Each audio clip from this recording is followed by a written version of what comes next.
So we've created our algorithm, which takes a cell and any neighbors and returns a value for that next generation of cell, whether it remains alive or it dies. But now we need some sort of environment for that cell to exist in.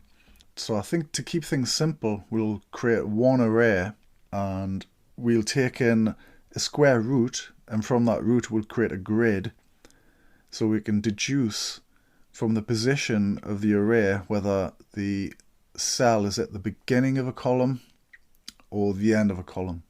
So we simply just want a generate function. So let's start a first test for that. Our generate function. So test should create an array of x squared. So we can say generate, we can start off simple, start small or nothing at all. Expect generate 1 to equal 0. Obviously fails, so we need to access that function, so generate, and then we need to actually create the function.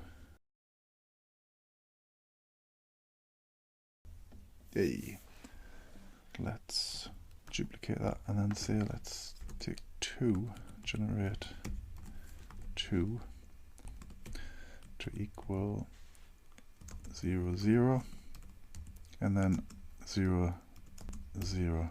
So it squares that.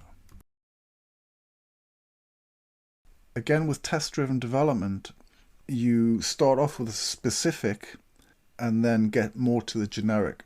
So what that means is we've taken from the beginning, we've added a variable of 1, and we haven't even used that one because we're just expecting a single array of 0 to return, which is what we're returning.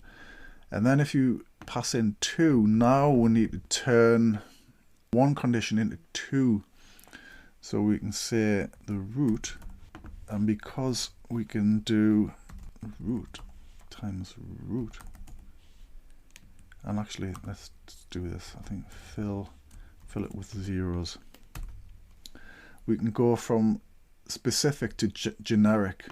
So instead of hard coding a value, now we can start to use the root as a variable, and that passes. That's all we need.